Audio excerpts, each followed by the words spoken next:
everybody, and welcome to this edition of the Conversation with Maria Byrd. Guess what, you guys? I have a treat for you. I'm super excited because right beside me, I have an awesome human being, none other than my biological mother, Theresa Fogle. Welcome to the show, Mama. Thank you, Maria. It's a pleasure for me to be here today. Yes, it's an honor to have you with me on today. And so, how are you? How have you been? I've been doing really well. Today is representing one of my vacation days for my spring break. Oh, wow. So I'm really having a wonderful time here in Georgia. Yes, wow. And so, Mom, before we get started, can you just tell the people a little bit about yourself? Well, I am a mother. I have 3 children. I'm also a teacher, and I'm also a avid reader, a gardener, and I just love traveling. Wow. And so, you mentioned that you are in the teaching profession. How long have you been in education? Well, I've been in education for 30 plus years, and this has seemed to be my passion. I've taught in elementary, middle, and high school. Oh, wow. And I love it. Wow. And so, regarding your profession in education, can you just share with us your area of expertise?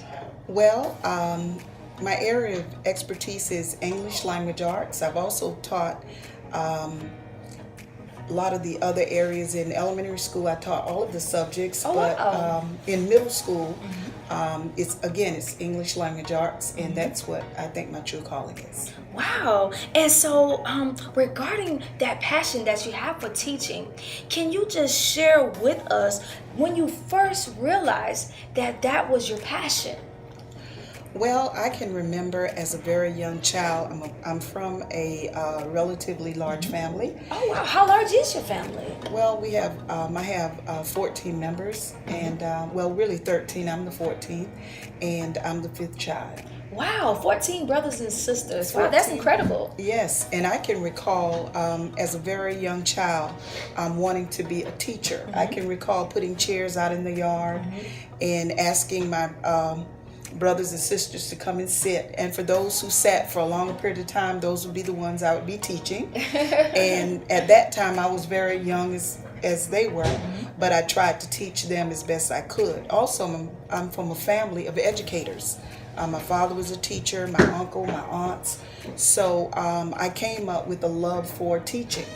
So as I got older, then I decided that was the route I wanted to pursue.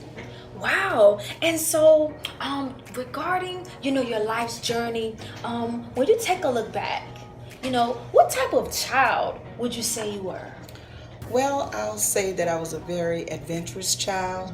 I was one who loved to do things on my own. I was one who loved to go out into nature. I was from an area where we had a lot of gardening. We had a lot of things on the outside, animals and that kind of thing. So I was one who loved to venture outside and just to experiment. And that's like one of my greatest childhood memories. I can remember just so many times us being out in nature. Right? Yes. And then you would tell us, this is this type of tree, this is this type of vine, and so I can attest to that you just absolutely love that. Can you just expound on that a little bit? Well, it's kind of ironic because when I went home for Easter, which was not that long ago, my brother and sister, we went for a little walk down the road, and we were naming the different types of trees. And I can recall as a child, that was one of the things that we took pride in. They would work at the different camps in the area, and they would bring home the books with the different trees that were in the area. Yes. And I can recall growing up teaching these same things to you. Wow, yes. And so, Mom, you are my mother. And so I wanted to ask you, what type of child was I? Oh, I could say you were a very adventurous child as well. You were someone who loved a good challenge. You participated in a lot of sports, and not only did you participate, but a lot of years you got MVP. you were not a quitter. I also can recall you as a very young child, when I would come pick you up from kindergarten, I could recall you sitting on the steps talking with some of your teachers. And when I would come up to pick you up, they would say, Maria is a wise child. She's way beyond her age in knowledge. Wow. And so do you mean to tell me that not only am I having great conversations now, but when I was younger, I was having great conversations with my teachers? Yes, you were. You were having great conversations. And they would just sit and talk, and you would just kind of take things into your own hand, and you were leading a lot of the conversations. So they were very amazed. Wow. And so, Mom, are you saying that, regarding my future and what you saw me doing as far as my career, my profession, that, you foresaw the conversation with Maria Byrd taking place? Well, it looks like it was unfolding right there before me. Wow. When you were a very young child, just to have seen that.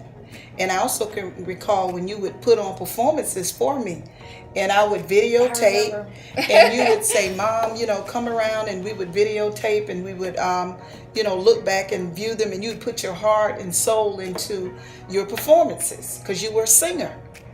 Right. Do you recall that? I remember that, Mom. And remember, I even used to write poetry and recite my poetry for you. And you sure did. You sure did. You would recite your poetry, and not only that, but in college, I remember you reciting poetry at certain events. And at that time, they might have even calling it the spoken word. Yes. Wow. That is so exciting. And so, Mom, regarding the conversation with Maria Byrd, did you ever get a chance to watch the show? I mean, do you actually enjoy it? Yes, I do. Yes, I do. Matter of fact, what I do is a lot of times I listen to the programs and I watch them as well. But a lot of times I get inspiration from a lot of the things that I'm hearing. And I really enjoy, just listening to the different speakers and their perspectives, and just getting a whole new outlook sometimes on life. Yes. And so if you had to just think about the different guests, all the different guests that came on the show, which one would you say has been your favorite? Well, there have been a lot of good speakers, but I must say your pastor, for instance, Reverend Travis Jennings, he was inspirational, very inspirational. Yes. Yes. And so, Mom, regarding the different development stages and the different maturation that takes place throughout life, there's so much that is discovered. And so, can you just share with us some of your defining moments that you have experienced that have helped to shape and mold you into who you are today? Well, one of the defining moments was when I had my children, because through having these children, I learned patience. Though I've been teaching for quite a few years, just sitting down and working with my own children and realizing that you have to have patience. That's good. And it has to be relentless. You can't just start and stop. It goes on and on through all the development stages. Wow. I love that we have to practice patience. Wow, that is so key. And so, how would you say that God has impacted your life? Well, I can recall coming up as a small child. My father, one of the things that he would always say is that as for me and my house, we will serve the Lord.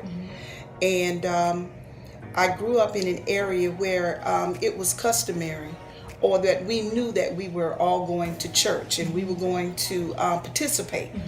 Participate in the choir, participate in going to conventions, participate in the Sunday school programs, whatever there was, we knew we were going to participate. And this was something that was not forced upon us, but something that that I really wanted to do, something that I've enjoyed doing, and something that has helped me get to the point where I am today. Wow, I love that. And so we're getting ready to come to a close, but really quickly, I want you to tell the people, how can they connect with you? Well, one way that you could connect with me is through you, Maria. Yes. You could get in contact with me by contacting Maria Byrd, and she will make me aware of exactly what's going on. Yes, and so before we take a break, I want you to take about 3 minutes to encourage someone that's listening. Okay, I'll be glad to. Yes, take about 3 minutes to encourage someone that's listening. Well, I would like to say that one thing that you can do is hold on to your dreams. There are things in life that will come your way, but if you have high expectations for yourself and you know that there's something that you would like to do with your life, something that you would like to carry out, don't let anyone or anything get in your way. Matter of fact, some of these people that are there, you can use as stepping stones to help you to achieve your goals. So hold on to your dreams and just keep dreaming. And as you fulfill one dream, just keep going and, just have a passion for life. Yes, we have to have a passion for life. Well, you guys, again, I want to thank my very special guest, my mother, Theresa Fogle, for being with me today. Thank you so much for being my special guest. Will you come back? Sure, I'll be glad to. And thank you for having me today, Maria. I really am enjoying this. Yes. Awesome job, Mom. Well, you guys, I want you to keep it locked right here. Make sure you tune in to the next edition of The Conversation with Maria Byrd.